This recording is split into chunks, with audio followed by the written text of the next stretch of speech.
Hey there, boaters. I'm Captain Stacey Hanrahan, and welcome to Wednesday's episode of The Boaters TV.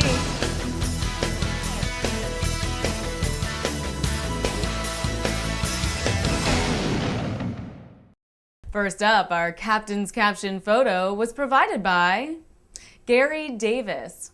We'll reveal the caption of the day at the end of the show. Coming up in Ship Shape, internet-based boat maintenance in this week's Mad Mariner Report. When Barry Callender traded in his Catalina 42 for his Nordhavn 40, he knew he needed an organized way of keeping track of the never-ending maintenance and spare parts list. This week, Mad Mariner's Tom Tripp tells us about SeaKits, the company that grew from Barry's need. SeaKits provides customized maintenance planning, record-keeping, and provisioning for yacht owners. Its internet-based service is called the Maritime Maintenance System, or MMS. Basically, the yacht owner or captain inputs certain information online, like engine hours, and the service keeps track of every system on board, reminding the captain of incoming maintenance and required actions, everything from oil changes to windlass greasing.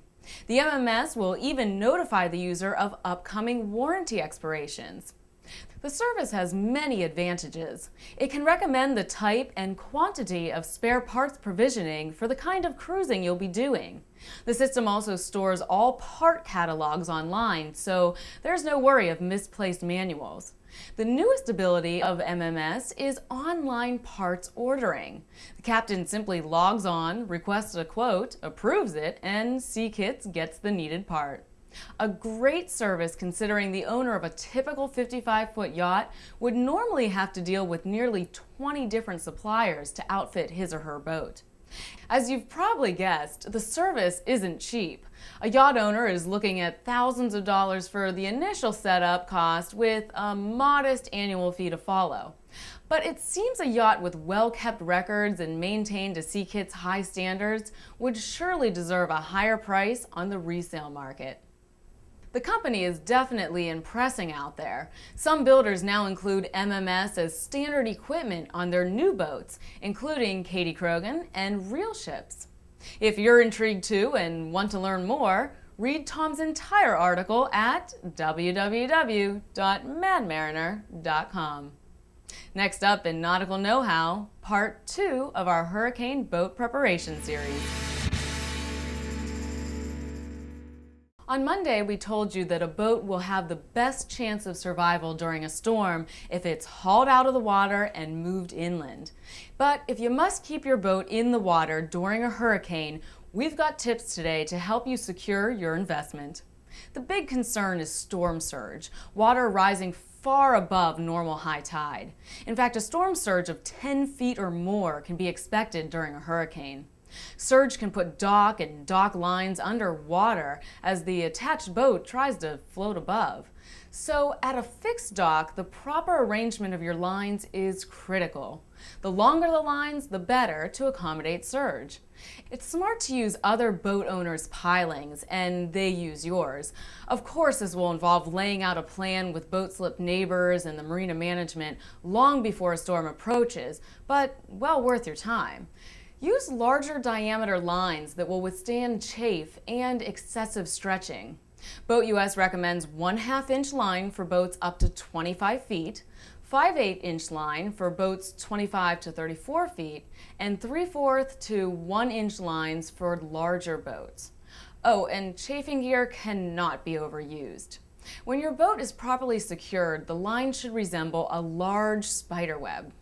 Floating docks offer better protection from storm surge if and only if the pilings are taller than the ultimate height of the rising water.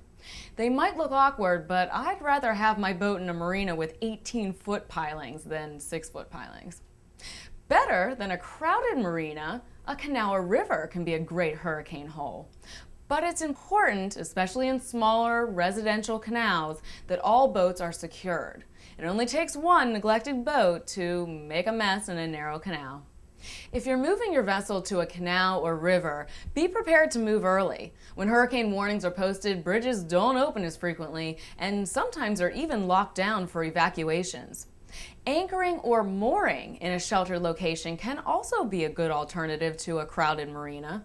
Moored and anchored boats will face into the wind, reducing windage, and unless they come loose, won't be damaged by contact with a dock or piling. So it's crucial that your mooring or anchor holds. Now, I wish I had time today to talk about the strength of a helix mooring and using anchors in tandem, but I don't. So I encourage you to learn more with the BoatU.S Hurricane Resource Center at www.boatus.com/hurricanes. If a storm is approaching, find your boat a protected harbor, sheltered canal, or hurricane hole. Riding out the storm at sea should never be an option. And remember, never stay aboard your boat during a hurricane. There is very little you can do, if anything, to save a boat once the winds are howling over 100 miles per hour and tides are surging. Tune in Friday when we conclude our hurricane series with ways to get you back on the water after a storm. And now it's time to reveal Stacey's TheBoaters.com Sealebrity Profile Pick of the Day, which is Mark Hancheroff and his 33-foot carver, the Penultimate 2. Mark loves boating on Lake Washington with his very pretty wife and adorable daughter.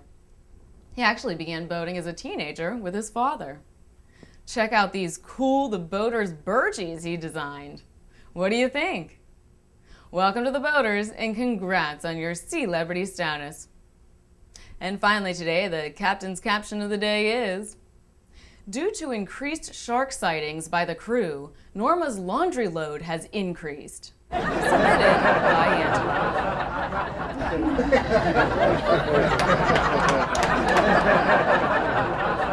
And that'll do it for this episode of The Boaters TV. See you back here on Friday.